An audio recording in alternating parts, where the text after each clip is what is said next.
Hello everyone! Estamos entrando na nossa live de hoje, que hoje o assunto da live é um assunto que eu acredito que talvez seja um dos mais importantes. Tá, Simone dando hi Simone! Seja um dos mais importantes e o que tem o maior número de perguntas, talvez, tá? Talvez seja um dos temas que mais confundem os alunos, tá? Hi, hello! Hello, sweetie! Hello, Simone! Então, o assunto de hoje... Tá bom, Bruno, que assunto é esse? Ele é um assunto que a grande maioria dos alunos se confundem demais dentro de sala de aula. O que tem de pergunta sobre esse assunto? Olha, não está no gibi. Esse assunto é um assunto que, de uma certa forma, ele desperta uma série de confusões na cabeça, porque ele não é um assunto que normalmente você responde perguntas relacionadas a ele de uma forma geral, de uma maneira direta, objetiva e simples. Ele é um assunto que tem alguns galhos, digamos assim, algumas ramificações. E o que a gente vai fazer hoje é justamente conversar sobre essas ramificações. Eu vou deixar claro aí para vocês quais são as diferenças que existem entre o uso de preposições. Prepositions, né? Prepositions é um assunto que o pessoal fica louco, né? Talvez a pergunta que mais seja pertinente aos brasileiros quando vão fazer perguntas sobre prepositions em inglês é a seguinte: Teacher, qual é a diferença entre for e to? Né? Qual é a diferença? Quando é que eu uso for? Quando é que eu uso to? Né? Porque muitas das vezes, quando a gente traduz o for ou quando a gente traduz o to, a gente traduz para, né? A preposição para. For e to são em inglês duas preposições. E quando a gente traduz, normalmente a gente traduz para, né? Tanto for quanto to a gente traduz para. E aí o aluno vem e pergunta: quando é que eu uso for e quando é que eu uso to, né? Quando é que eu utilizo for e eu utilizo to? Então eu acho o seguinte, que o início dessa live, que a gente vai falar sobre prepositions, vai servir justamente para responder esta pergunta, tá? Eu ainda vou fazer um vídeo falando sobre somente o for e o to, tá? Que não vai ser o caso hoje. Por quê? Porque hoje a gente vai analisar a questão de preposições de uma maneira geral. Então eu vou dar para vocês um panorama geral sobre a questão relacionada a preposições e ao seu uso. Como é que a gente vai fazer isso? A gente vai fazer isso justamente começando por essa pergunta fatídica: quando é que eu uso for e quando é que eu uso to? E a resposta é a seguinte: depende da situação. E essa minha resposta ela é muito boa porque eu vou utilizar essa resposta para explicar para vocês tudo que está relacionado com prepositions. Porque às vezes o aluno quer uma resposta direta com relação a uma pergunta relacionada a prepositions e ele se sente muito perdido porque ele quer um guia de como é que ele usa as preposições, quando é que ele usa as preposições e como é que ele faz para ele não errar as preposições. Então, hoje, o que eu vou fazer nessa live é justamente isso, é mapear esse guia para vocês. A gente vai ver todas as questões relacionadas a preposições e todos os usos de preposições? Não, evidentemente que não. Mas a gente vai entender como o uso de preposições acontece no inglês e o que a gente deve fazer para entender como é que a gente usa que preposição, em que momento e de que maneira. Por por que eu falei que eu ia começar com essa história do for e do to? Porque, para a gente entender preposições, a primeira coisa que a gente precisa ter claro é que alguns verbos em inglês, eles têm a necessidade de vir acompanhado de uma preposição. Por quê? Porque sim. Simplesmente porque sim.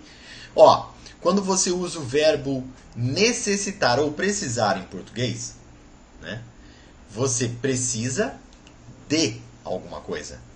Você necessita de alguma coisa, né? De um ponto de vista bem técnico, que não é o que a gente vai fazer aqui, isso seria um verbo transitivo indireto. Não é o caso da gente discutir isso aqui. Mas o que eu quero que você entenda é o seguinte: existe uma preposição, certo? Então, por que eu preciso dessa preposição, da preposição de, quando eu uso o verbo precisar em português? Porque sim. Porque foi-se convencionado que esse verbo ele precisa dessa preposição para ele acontecer. Então, toda vez que você pensa nesse verbo, já é natural para você pensar nessa preposição. E que essa preposição ela vem acompanhada desse verbo. Eu estou falando isso porque isso acontece com muitos verbos em inglês. Então, muitas vezes, a gente utiliza uma determinada preposição com um verbo, porque esse verbo ele precisa dessa preposição. Né? A Bia dizendo hello, hello, sweetie. Hello, hello, hello, hello, hello. Então, como é que eu sei qual preposição usar com que verbo? A maioria dos verbos não precisam de preposição, então você não precisa se preocupar. Mas alguns verbos precisam, tá? Eu anotei, inclusive, alguns exemplos aqui para a gente discutir. Por exemplo, o verbo look, né? O verbo look, né? Look, Eu vou escrever, inclusive, aqui para o pessoal do Facebook, vou escrever o verbo look, né? Look, toda vez que você fala look, I look at something, né? Ou seja, eu vejo alguma coisa, eu enxergo alguma coisa, eu olho para alguma coisa, né? A tradução desses verbos see, look, stare, gaze. Para o português nem sempre é muito direto, tá? Então a gente tem que tomar cuidado com isso. Então, o que é o verbo look? O verbo look é look, tá? Então, look at something, né? Em inglês, toda vez que eu uso o verbo look, tá? Lá para o pessoal que está no Facebook, eu estou escrevendo, tá? Mas não tem problema, o pessoal do Instagram também está entendendo exatamente o que eu estou falando, tá? É que lá no Instagram também, no Facebook, perdão, também tem o estímulo visual, tá? Que é mais legal. Mas vocês ficam olhando pra mim aqui, que eu sou bonito também, e né, tá tudo certo. Então, look at. Então, toda vez que você look, eu look at something, né? Por exemplo, eu coloquei esse exemplo aqui que eu gosto muito. Don't look at Medusa. Don't look at Medusa. Or you'll turn to stone. Don't look at Medusa, ou seja, não olhe para a Medusa. Né? Look at Medusa. Don't look at Medusa. Não olhe para a Medusa. Or you'll turn to stone. Ou você vai se transformar em pedra. Stone é pedra. Então a gente tem um exemplo do verbo look que ele nasceu ali, com algumas raras exceções, dependendo da situação, eu não vou usar a preposição. Mas, em geral, a gente usa a preposição para o verbo look. Então, when you look at something. You look at Medusa or you don't look at Medusa. I look at you, you look at me. I look at you, you look at me. Certo? Entendemos? Então, esse é um exemplo. Outro exemplo de um verbo que vem acompanhado de preposição, o verbo listen. Né? When you listen to something. Né? Então, listen to music. Né? Listen to you. Né? Então, o verbo listen, ele vem com a preposition to. Né? O verbo listen vem com a preposition to. Então, sempre que você listen, you listen to something. Sempre que você escuta ou ouve, você escuta ou ouve alguma coisa em português sem preposição. In English, no, in English you listen to something, né? Listen to music, listen to the radio, né? Tem uma música do The Course, do The Course que é oh, listen to the radio, listen to the radio. Alguma coisa assim, eu acho, tá? Por exemplo, listen to your heart, né? É uma coisa muito importante da gente fazer na vida da gente. Listen to your heart, né? Escute o seu coração, né? Listen to your heart. Por que o to? Porque o verbo listen, ele precisa da preposition to. Por quê? Why? Because. Eu sempre dou, porque são verbos e preposições siamesas, tá? Então é um verbo que precisa daquela preposição, da mesma maneira que verbos em português precisam de preposições, tá? Então, esse é um exemplo. Outro exemplo, para a gente finalizar essa questão, é o go, o verbo to go, que é um verbo muito comum. Então, sempre que você go, sempre que você vai, you go to a place, né? I go to Rio, I'll go to São Paulo, I'll go to Salvador for Carnival. Go to Salvador for Carnival. Eu não sei se vocês já estiveram em Salvador, mas no Carnaval, Salvador ferve. Salvador é go to Salvador. Go to Salvador for Carnival. It's amazing.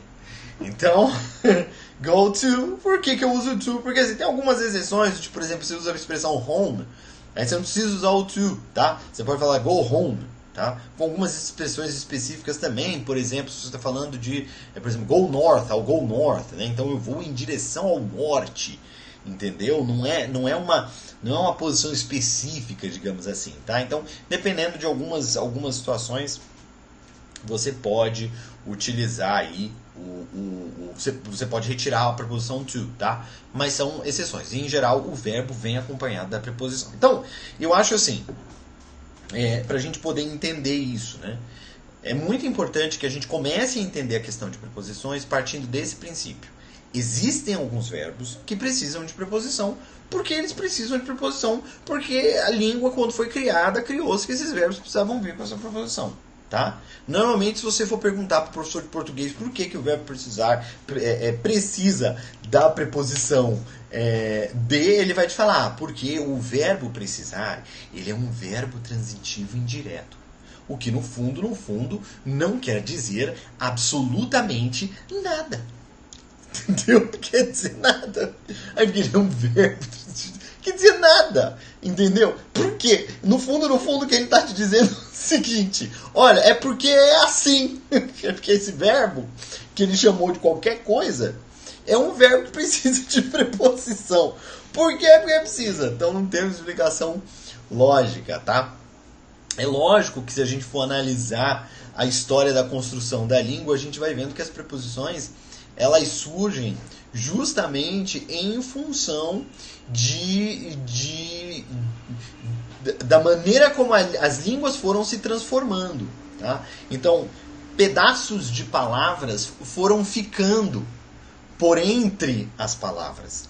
E por essa razão, alguns verbos precisam de preposição. No fundo, a preposição ela é um lastro da história da palavra, tá? Porque ela vem trazendo pedaços, porque a língua ela muda, né? A língua ela é um ser vivo. A língua ela é um ser mutante. Com o tempo ela vai evoluindo, ela vai mudando. Então, no fundo, as preposições foram esses pedaços de palavra, esse lastro que foi ficando. Então não existe uma explicação muito lógica para a preposição, tá?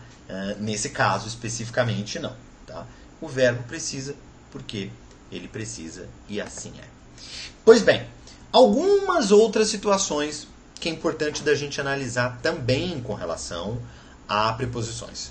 E essa questão é exatamente os phrasal verbs. Então, isso é um outro uso e é importante a gente não confundir o uso das preposições com os verbos de maneira original, ou seja, de verbos que por si só precisam da preposição para existir e para funcionarem na sua função original de criação, digamos assim.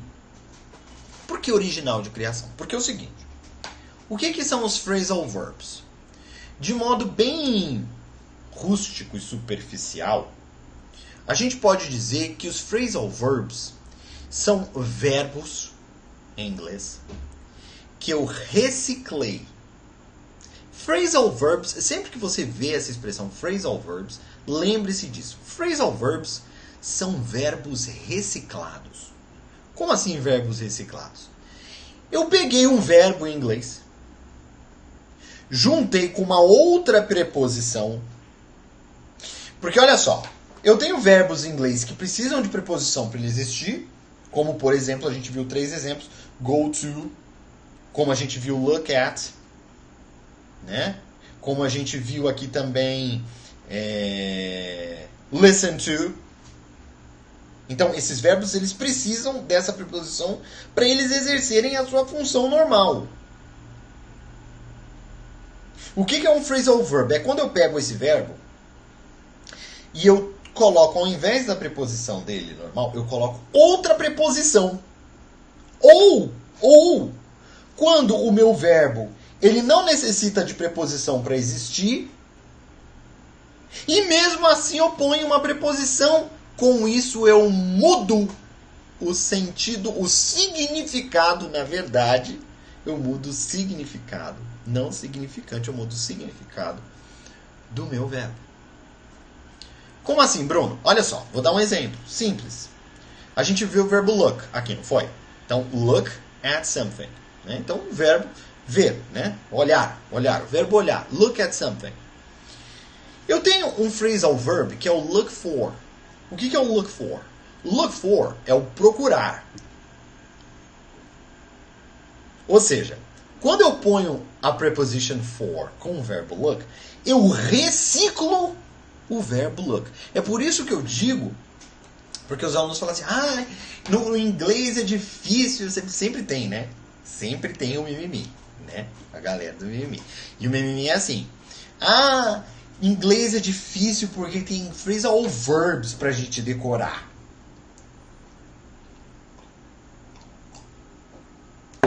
Eu falo assim, gente, é por isso que é fácil. Porque você só vai colocar uma preposição no verbo, pra você dar um outro significado pra ele, você recicla os verbos que você já conhecia. Você não precisa decorar outros verbos. Você está reciclando. Olha só. No fundo, eu pego um verbo que eu já tenho na minha matriz da língua, ponho uma preposição nesse verbo, uma outra preposição que não a preposição que originalmente ele precisa, ou se esse verbo originalmente não precisa de preposição, eu ponho uma outra preposição nele, e eu reciclo ele, dando para ele um novo significado. Olha que legal.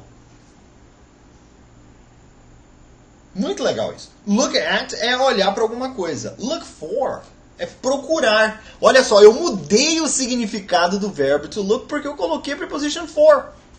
Então, look for significa procurar. Eu estou reciclando o verbo. Eu vou dar um exemplo para vocês. Por exemplo, every time I lose my keys, I have to look for them everywhere. Every time I lose my keys, I have to look for them everywhere. Every time, toda vez, I lose my keys, que eu perco as minhas chaves, my keys, minhas chaves, I have to look for them, eu tenho que procurá-las, look for them, procurá-las everywhere, em todo lugar. Toda vez que eu perco as minhas chaves, eu tenho que procurá-las por todo lugar. Every time I lose my keys, I have to look for them everywhere. Toda vez que eu perco as minhas chaves, eu tenho que procurá-las em todo lugar. Olha só para você ver. Eu mudei o significado. Outro exemplo. O verbo to give, em inglês, significa o quê? Dar. Give é dar. Então, em inglês, quando você fala give up, ou seja, o verbo é give, o verbo give ele não precisa de preposição, tá? Por exemplo, eu falo I'll give you a present, ou seja, eu vou dar um presente para você. I'll give you a present. Tá? Então, o verbo give, né, sempre que a gente tem essa ordem, tá? De objetos depois do verbo. Eu não preciso de preposição. Se eu inverto a ordem, eu preciso de preposição. Mas não é o caso. Então, I'll give you a present. E aí em inglês você fala I'll give up. Eu vou dar um exemplo. Essa frase é legal. Keep going. Never give up. Keep going significa continue indo, continue caminhando. Never give up. Ou seja, nunca desista. Give up, em inglês, é desistir. Olha só. Give, o significado de give é dar. O significado de give up é desistir. Ou seja, eu reciclei o verbo give. Eu só coloquei o verbo give que eu já conheço, que eu já sei qual é. Eu peguei uma preposição que é a preposição up, que eu também já conheço. Juntei esses dois termos que eu já conheço e dei um significado novo para eles. Não é muito mais fácil eu fazer isso do que eu criar um verbo novo? Entendeu? Eu reciclei um verbo, uma preposição e dei um novo significado. Give up é desistir. Então, look for é procurar, give up é desistir. E mais um exemplo para vocês. To break up, né? Break, em inglês break, tem a ver com quebrar, né? Break, né? Quebrar, break. Break up é um phrasal verb. Ou seja, o que é um phrasal verb? É um verbo, break, com a preposition up, que eu transformo esse verbo num outro significado. Break é quebrar. Break up é terminar um relacionamento. Por exemplo, eu falo assim, Luana Piovani and Scooby broke up. Ou seja, a Luana Piovani e o Scooby terminaram o relacionamento deles. Eu já nem sei mais se a Luana Piovani está com o Scooby. Não sei nem se eles terminaram, mas eu estou só dando um exemplo. Tá? Porque, infelizmente, eu ando perdendo as minhas sessões de TV Fama. Então, eu não estou assistindo, não estou sabendo o que está acontecendo com a Luana Piovani. Só sei que, recentemente, aí ela parece que vai lançar um programa em algum canal de televisão, se eu não estou enganado. Mas eu não sei, mas tem vários exemplos. Por exemplo, Zezé and Zilu, que é um negócio assim, bem brasileirão, assim, brasileirão, sertanejão. Zezé and Zilu broke up 5 years ago. Zezé e Zilu terminaram, né? Na verdade, no caso deles é broke up and got divorced, né? Porque eles eram casados. Então, não é só ali só um namorico, né? Um date, alguma coisa. Não, é um casamento, né? Mas você também pode falar broke up, tá? They broke up 5 years ago. Então, a gente tem aí esses exemplos. Olha, look for, que é procurar, give up, que é desistir, e break up, que é terminar um relacionamento. Olha que loucura, né? Então, isso também é um uso de preposições. Então, vamos entender o que a gente está vendo até aqui. A gente viu que o uso de preposições em inglês, ele pode variar dependendo do caso. Como, por exemplo, algum verbo que precisa de uma preposição, como o verbo to look at something, né? A gente viu também que existem alguns verbos em inglês que a gente chama de phrasal verbs. E o que são phrasal verbs? São verbos que a gente une o verbo com uma preposição e a gente muda o significado original daquele verbo, dando para esse verbo um novo significado. E aí a gente recicla os verbos. Esse é um outro uso que a gente também faz de preposição. Hoje, eu quero aproveitar a segunda metade dessa live. Hoje a live está com bastante conteúdo, então aproveita, porque esse tempo é um tempo que você vai ganhar, porque a gente vai ver um monte de coisa aqui agora, tá? Um monte de coisa aqui agora. Muitas vezes o aluno pergunta, Bruno, eu falo at the city or in the city. Qual é a diferença de on time para in time? Né? É in December ou é on December? Né? Então tem uma confusão muito grande sobre como usar as preposições in, on e at. Tá? Então eu vou reservar a segunda metade dessa live para a gente falar exatamente sobre essas preposições, tá? Que é in, at, on, tá? Com relação a lugar e com relação a time. É exatamente isso o que nós iremos fazer hoje. Se você estiver lá no Facebook, você vai conseguir ver algo que, se você estiver no Instagram, você não está vendo, mas não tem problema, eu vou falar tudo aqui para vocês, tá? Mas quando é que a gente usa preposições relacionadas a lugar quando eu uso in? Quando é que eu uso in quando eu estou falando de lugar? O in, a preposição in, ela está sempre relacionada com alguma coisa que está dentro de alguma coisa. Então a ideia é uma ideia quase que tridimensional e que existe algo dentro de alguma coisa. Por exemplo, room, que é um cômodo, um quarto, room, né? Eu falo in the room, in a room, né? Se é um prédio, né? Um building, né? Eu falo in the building, or in a building, né? Dentro do prédio, né? Se é por exemplo, num park, né? Num park, eu falo in a park, né? Eu falo in a park, eu falo in a garden, né? In a garden, in a park, né? Eu falo in São Paulo, eu falo in Brazil. Então sempre que for uma cidade, um estado, um país, uma região, sempre eu vou falar in, né? In a town, in a country, né? Em São Paulo, em Rio de Janeiro, em Itajubá, em Quixeramobim, né? Em Brasil, in the United States, né? Então, por exemplo, água, né? Water. Eu sempre vou falar in the water, né? In the water, in the ocean, né? In a river, no rio. River é rio, então é in a river, é in the water, in the ocean, né? Sempre que eu tenho uma fileira, né? Como é que é fileira em inglês? Você sabe como é fileira em inglês? Fileira em inglês, por exemplo, fileira de cadeira lá no teatro, lá no cinema, a gente pode chamar de row, tá? Row, R-O-W, row. Então eu falo in a row or in a line, in a row or in a line, tá? Então in. Sempre que eu estou falando de alguma coisa que tem aí essa ideia de algo que está dentro de alguma coisa, né? Uma coisa que está nessa ideia tridimensional mesmo, né? De algo tridimensional.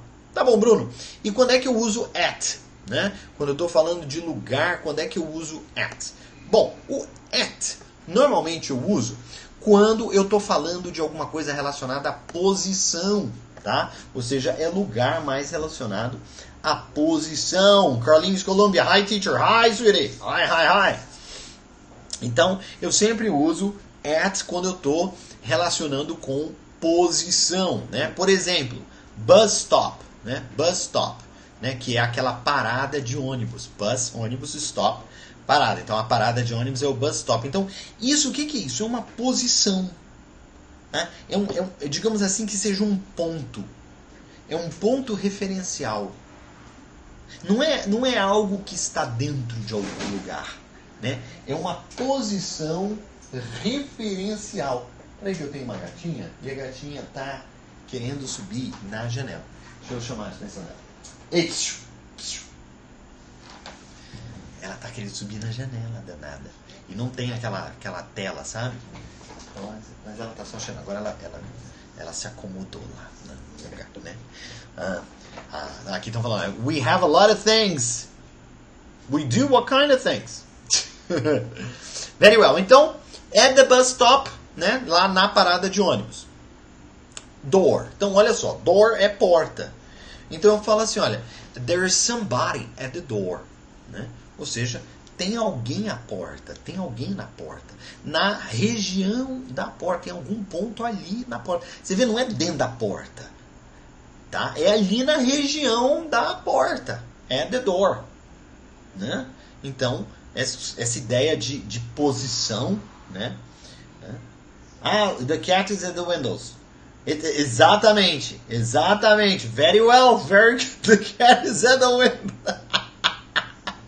Esses meus alunos são os melhores. The cat is at the window. That's right, Carlinhos. You're right. So, at the door, né? At the window. The cat is at the window. Né? At the top. At the top.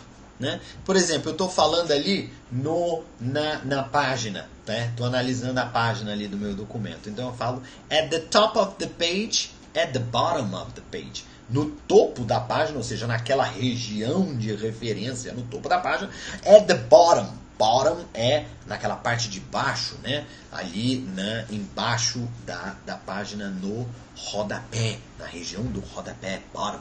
At the bottom of the page, at the top of the page. Porque você está vendo só, é uma referência. Você está vendo, não é dentro de um lugar, é uma referência de uma posição. Então aí eu uso at. Né? Por exemplo, eu falo no final da rua, né? The end of the street, eu falo at the end of the street. Né? Lá no final da rua, at the end of the street. Então, in é quando eu tenho a ideia de alguma coisa dentro de alguma coisa. E at é quando eu tenho ideia de posição, né? De alguma coisa que está relacionado com alguma referência. Né? A gente tem alguns exemplos que eu coloquei aqui, tirado do livro, eu vou ler para vocês esses exemplos. Tá? Who is the man standing at the bus stop? At the door, at the window. Né? Ou seja, who is that man? Quem é aquele homem? Who is that man? Standing, né? De pé, né? Standing, de pé, at the bus stop, né? Na parada de ônibus. Quem é aquele homem de pé na parada de ônibus? Who is that man standing at the bus stop, né? Turn left at the traffic light. Turn left é dobre à esquerda, né? Turn left at the traffic light. Traffic light é como se fosse luz do tráfego, do trânsito. Então, traffic light é semáforo, sinal, né? Aí, Leandro, good evening, Leandro. Good evening. How are you doing? Everything good? Very, very well. Nice to see you here. Então, a gente tem aí, ó. If you leave the hotel, please leave your key at the front desk. Né? Front desk ali, aquela recepção, né? At the front desk. Sempre a ideia de referência, de uma posição. Então, sempre que a gente está falando de uma posição, a gente, né, dessa referência de posição, a gente usa at. Né? Write your name at the top or at the bottom of the page. Né? A região do topo do cabeçalho, a região do bottom do rodapé. Né? Jack's house is the white one at the end of the street. At the end of the street, ao final da rua, no final da rua, ou seja, naquela posição, naquela referência, naquele lugar ali do final da rua. Pois bem, vimos aí exemplos de prepositions com in, vimos exemplos de preposition com at, todas relacionadas a lugar, e agora a gente vai dar uma olhadinha em prepositions com on, também relacionadas a lugar, né? Sempre que a gente tem em alguns lugares. Se você estiver lá no Facebook, eu tirei uma fotinho, tá, do livro, para a gente ter uma noção melhor, porque tem umas figurinhas e eu queria usar essas figurinhas que eu acho elas legais para vocês verem, tá? Porque o que é o one, né? So far so good. Oh, that's very good. Very good, so very, very good. Very good. Send my regards to your beautiful family. Yes? Miss you all. Então a gente tem aqui, olha, an está sempre relacionado, é uma preposição quando nós estamos falando de lugar, né? Retirando-se as exceções, retirando-se questões de verbo. Então aqui eu estou falando de preposições para lugar. Vamos analisar que a gente começou esse estudo de preposições vendo o seguinte. A gente tem primeiro alguns verbos que acompanham preposições de maneira siamesa. Esse verbo ele precisa da preposição para ele existir, né? A gente viu um verbo em português, preciso de. A gente viu o verbo em inglês, look at. Então, esse é um caso do uso de preposições quando o verbo transitivo indireto precisa desse objeto indireto. Precisa desse objeto indireto, não, precisa da preposição. Então, esse é um caso. A gente tem os phrasal verbs, que é quando eu reciclo os verbos com uma outra preposição que não aquela original do verbo, ou simplesmente eu coloco uma preposição diferente uma vez que o verbo não tem preposição, e aí eu crio um outro significado para esse verbo, porque eu faço uma nova combinação desse verbo com uma preposição. E aí eu tenho um phrasal verb, que é um outro caso do uso de preposições. Então, agora nós estamos olhando especificamente para um outro caso do uso de preposições quando eu estou me referindo a lugares. certo? E quando eu estou me referindo a lugares, a gente viu alguns exemplos da ideia geral de quando eu uso in, que tem a ver com algo que está dentro de algo, né? At, quando eu estou falando de posição, quando eu estou falando de uma referência com relação a um ponto, né? Então aí eu uso at. E agora a gente vai ver on, né? Quando é que eu uso a preposition on? Eu uso a preposition on quando eu estou falando de alguma ideia de contato com uma superfície. É por isso que a famosíssima e famigerada frase "The book is on the table" é com on, porque o on the table significa que ele está ali em cima da mesa, encostando na superfície da mesa. Bruno, então quer dizer que é em cima, em cima, em cima? Não necessariamente, tá? Significa que tem contato com aquilo. Tá? Eu vou dar um exemplo para vocês. Por exemplo, the picture is hanging on the wall. Né? Ou seja, o quadro, né, the picture is hanging on the wall. Ou seja, está pendurado na parede. On the wall. Né? Wall, parede, the wall, a parede. On the wall, na parede. Então, a preposição on está relacionada com isso. Né? Aí a gente tem a Lídia, kisses, sweetie, kisses. I invited my daughter to watch you. That's very good, very glad. Então vamos entender isso aí, ó. A gente tem o at, que está relacionado com uma posição, com uma referência. O in, que está relacionado a alguma coisa dentro de algo. E o on, que está relacionado com um contato. Então qual é a diferença de at the door e on the door? Né? Eu falo, por exemplo, there is a man standing at the door. Ou seja, tem um homem, né, de pé na porta. A porta significa que ele está ali de frente para a porta, na região da porta, próximo da porta. Quando eu falo there is a sign on the door, sign é como se fosse um aviso, né? Um aviso, algum papel, algum plástico, alguma coisa escrita informando, comunicando alguma coisa, um sign. Né? Então, there is a sign on the wall, on the door. Então, se está on the door, significa que ele está colado ali, né, pendurado na porta. Entende? Então, essa é a diferença de at the door e on the door. Que at the door é na região da porta. On the door significa colado na superfície da porta. Na figura que o pessoal está vendo aqui no Facebook, no Instagram, eu vou explicar para vocês o que é, tá? Eu vou inclusive tirar minha cara aqui e vou colocar. Tem uma butterfly on her nose, tá? Tem uma borboletinha on her nose, ou seja, em cima do nariz dela, on her nose. Tá? On a page, né? na superfície da page. Então, on a page. Né? Então, por exemplo, eu posso ter uma butterfly on the floor. On the floor significa no chão, em cima do chão, em contato com o chão. On the wall, em contato com a parede. Or on the ceiling, ou seja, em contato com o teto, né, do lugar. Então, a gente pode ver que nem sempre essa tradução aí em cima ela é muito verídica, né? Porque em cima significa que você está over something, tá? O que nem sempre é o caso, né? Nem sempre é o caso. Por exemplo, eu estou falando aqui on the ceiling, então não está em cima, né? Na verdade, se você for ver. Né? Acho que essa tradução não é muito boa. De qualquer maneira, isso não interessa. O que interessa é a gente entender a preposição, tá? Então, quando a gente está falando de preposições relacionadas a lugar, o on está sempre com essa ideia aí de alguma coisa que está on something, em contato com a superfície, né, de alguma coisa. O que é interessante a gente entender é o seguinte, olha, quando eu estou falando, vou dar um exemplo, quando eu estou falando corner, conhece a palavra corner? Né? O que é corner, Bruno? Corner pode ser um monte de coisa, tá? Aí tem um aluno meu que fala assim, corner é aquele cidadão que ele foi traído pela esposa, ele é um corner, né? É isso? Não é isso, tá? A piada é ruim, mas não é isso, tá? Corner é aquele espaço dentro de um quarto, tá? Então, por exemplo, assim, eu tenho um quarto, o canto do quarto é um corner, né?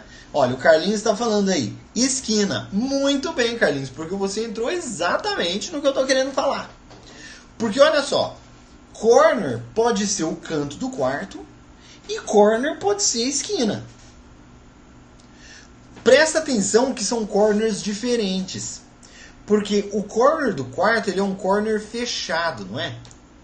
E o corner da esquina, né? A esquina, quando eu falo de corner de esquina, de interseção, ela é um corner aberto. Então, olha só. Quando eu estou falando de corner no cantinho, eu digo que ele está in the corner. Quando é uma esquina, eu falo at the corner. Eu também posso falar on, mas eu falo at the corner. Você entendeu? Ó, é a mesma palavra, só que dependendo do tipo de corner, porque em inglês corner é justamente essa ideia, né? De linhas que são perpendiculares e se cruzam, formando algum tipo de espaço geográfico. Isso pode acontecer dentro de um quarto, que eu tenho o canto do quarto, isso pode acontecer na interseção de duas ruas. Então, esses corners são formados com a interseção de duas ruas, são os corners abertos, né? Então ali eu estou falando de uma posição, eu estou falando de uma referência. Então eu uso at. Posso usar on também, mas normalmente eu uso at. E esse corner que é fechado me dá a ideia de uma cápsula ou de alguma coisa que eu posso colocar dentro. Eu uso in. Bom, então o que eu quis dar para vocês aqui com relação a lugar foi justamente essas três preposições para que vocês entendam e que vocês possam assim errar menos ao usar essas preposições, tá? Esse na verdade é o meu objetivo, principalmente quando a gente está falando de lugar, a gente entender quando é que usa melhor as preposições. Só que a gente não para por aqui, tá? A gente vai aproveitar o finalzinho dessa live para responder questões relacionadas a preposições de tempo.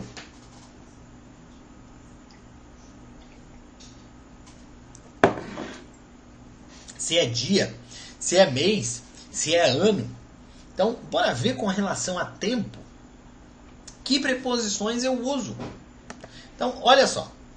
O que acontece? Toda vez que eu estou falando de tempos que são mais precisos. Como assim, Bruno? Precisos. Eu estou falando de tempos bem específicos, tá?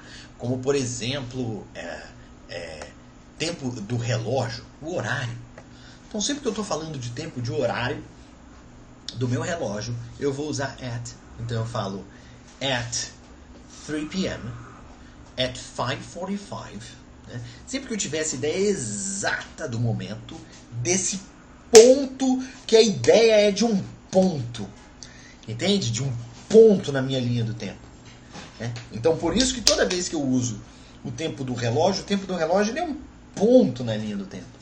Né? Então, sempre que eu tenho esse ponto de referência, eu uso at quando eu estou falando em time. Então, at midnight, midnight é meia-noite, que é um horário de relógio. Então, eu falo at midnight. Noon é meio-dia, N-O-O-N, noon. Então, noon é meio-dia. Então, eu falo at noon. Eu falo at midnight. Eu falo, por exemplo, horário do almoço. O horário do almoço, não sei qual é o horário que você almoça, mas independentemente do horário que você almoça, quando você fala horário de almoço, você pressupõe que você tem um horário de almoço. Como você pressupõe que você tem um horário de almoço. Então, at lunchtime, tá? Mas cuidado, hein? Lunch é falso cognato, tá bom? Então, lunchtime é o horário do almoço, né? Sempre que eu estou usando, olha, o Carlinhos está falando assim, half past, né? Então, sempre que eu estou usando qualquer outro tipo de expressão para poder significar horário, eu vou dar um exemplo para vocês. Por exemplo, sempre que eu uso expressões do tipo next, né, or last, por exemplo, eu não uso preposição, tá? Então eu não uso. Mas no caso, por exemplo, half past 10, aí você pode usar. At half past 10. Né? At half past 10, at 10:30. Então, at 10:30, at half past 10. Né? Dá na mesma. Tá bom? É exatamente a mesma coisa. Quando você está falando de... você está usando next, last, tá? Aí você não usa preposição nenhuma, tá? Então tem que tomar cuidado com isso. Porque quando você está usando next, você já está pressupondo que você identificou. Então, o next e o last, eles substituem a tua preposição, tá bom? Então, quais outras expressões eu uso at? Eu uso at quando eu estou falando, por exemplo, at night, né? À noite, falo at night. Eu falo at Christmas, né? Ou seja, no Natal. At Easter, né? Páscoa, Easter é Páscoa, então at Easter, né? Toda vez que eu falo at the moment, né? At the moment, at present, né? No momento presente, at the moment, at present, né? At the same time é uma expressão muito comum em inglês que significa ao mesmo tempo, at the same time, né? At the age of 13, ou seja, né? Quando eu tinha 16 anos, at the age of 13, na minha idade de 16 anos. Tudo bem? Então, basicamente, quando eu estou falando de pontos exatos no tempo, eu sempre uso at. Tá bom, Bruno? E quando é que eu uso on? Então, eu vou explicar para vocês aqui quando é que a gente usa on. Quando eu dou um stretch um pouquinho maior no meu tempo. Então, eu deixo de considerar um ponto e eu considero um dia, 24 horas. Então, toda vez que eu estou falando de dia, tá? Toda vez que eu estou falando um dia de semana, um dia específico, eu sempre vou falar, só um minutinho, eu sempre vou falar on, tá? Então, por exemplo, eu falo on December 25th, tá? Que significa no dia 25 de dezembro, né? Que inclusive é Christmas Day, né? Christmas Day, então dia de Natal, Christmas Day, dia de Natal. Então eu falo on Christmas Day, tá? Eu falo on December 25th. Hoje é May 15th, né? Então eu falo on May 15th, né? Por exemplo, os dias da semana: Monday, Tuesday, Wednesday, Thursday, Friday, Saturday, Sunday. Então eu falo on Sunday, eu falo on Saturday, eu falo on Friday. Mas, de novo, lembrando, eu falo next Friday e falo last Friday. Eu falo next Saturday e falo last Saturday. Então, sempre que eu utilizar next, que significa no próximo, sempre que eu utilizar last, que significa no passado, né? No sábado passado, né? No último sábado, né? Tem muita essa confusão, né? Também quando a gente fala. Em português tem muito isso. Por exemplo, a pessoa fala no último sábado, né? No último sábado é a mesma coisa que no sábado passado. Isso sempre gerou alguma confusão. Eu não sei para vocês, mas para mim sempre gerou algum tipo de confusão. Porque no sábado passado e no sábado passado e no último sábado, o negócio fica meio estranho, né? A gente nunca sabe direito o que né? Enfim. Para mim essa coisa não é muito clara, tá? Tem inclusive uma história de quanto mais próximo foi. Em inglês pelo menos tem isso, por exemplo. Você fala this Friday e você fala next Friday. Por exemplo, que next Friday seria algo mais ou menos assim: na próxima sexta, next Friday. E this Friday. Qual é a diferença de this Friday para next Friday? Em português tem isso também, né? Você falasse, por exemplo, essa sexta e a próxima sexta. Então, eu sempre fiquei meio confuso com relação a isso em português. Mas em inglês, eu tive que estudar para poder ensinar meus alunos. Então, eu descobri o seguinte. Olha só. Descobri o seguinte. Que quando você está próximo, vamos supor que você está falando de um dia que está próximo de você. Então, quando eu falo, por exemplo, vamos supor, hoje é quarta, né? E eu vou falar de sexta. Sexta é daqui a 2 dias. Então, quando eu falo this Friday, eu estou falando nessa sexta. E quando eu falo next Friday, eu não estou falando nessa sexta. Eu estou falando na outra sexta. Ou seja, hoje, se eu falar next Friday, significa a sexta da semana que vem. Mas vamos supor que hoje não seja quarta. Vamos supor que hoje seja segunda-feira. Então, a sexta ela está mais longe. Tá? Para você ver como não tem uma ciência muito exata, né, com relação a isso. E quando a sexta-feira está mais longe, então, quando você vai falar assim, quando é na segunda, você fala next Friday, significa a próxima sexta de fato, daquela mesma semana. Então, se você está relativamente longe daquele dia, e você utiliza next, significa naquela mesma semana. Mas se você está relativamente próximo daquele dia, no momento em que você fala, quando você diz next, significa o dia da semana que vem. Porque o this significa o dessa semana. Tá? Mas o uso da palavra this ou next pode mudar o dia dependendo de quando você fala. Entendeu? Então você precisa utilizar o teu bom senso, né? Para poder marcar os teus compromissos, não só em inglês como em português. Mas é muito comum, né? Eu vejo às vezes as pessoas chegando falando assim, é nessa sexta, tá? Nessa sexta? Né? Vamos supor, sexta é amanhã. Aí a pessoa fala assim, sexta-feira. Tá bom, sexta-feira? Na próxima sexta? Na próxima sexta amanhã? Não, próxima semana que vem. Então, de vez em quando tem essas confusões, né, no discurso. Mas enfim, então, sempre que for dia, seja dia da semana, seja um dia específico, você vai falar on, né? On Christmas Day. Lembrando que Christmas, né, ou seja, o período do Natal, quando você não está se referindo a um dia específico, você está falando ao período do Natal. Né? Ali, aquele ponto no calendário, né, que não tem assim uma data definida, né? O período de Natal, né? A época do Natal, digamos assim. Então, você fala at Christmas. Mas se você está falando de um dia, do dia do Natal, que é o December 25th, né? Então aí você vai falar on Christmas Day. Você tem a véspera de Natal, né? E véspera em inglês é Eve. Então, Christmas Eve, sempre que você utilizar Eve é um dia, né? É um dia antes de algum outro dia, que é a véspera. Então, sempre que você utilizar Eve, você utiliza on, né? On Christmas Eve significa na véspera de Natal. Então, on Christmas Eve, né? On Easter Eve, Easter's Eve. Você tem também tem uma data também que o pessoal, New Year's Eve, né? New Year's Eve é isso, né? Porque New Year's Day é January 1st, que é 1º de janeiro.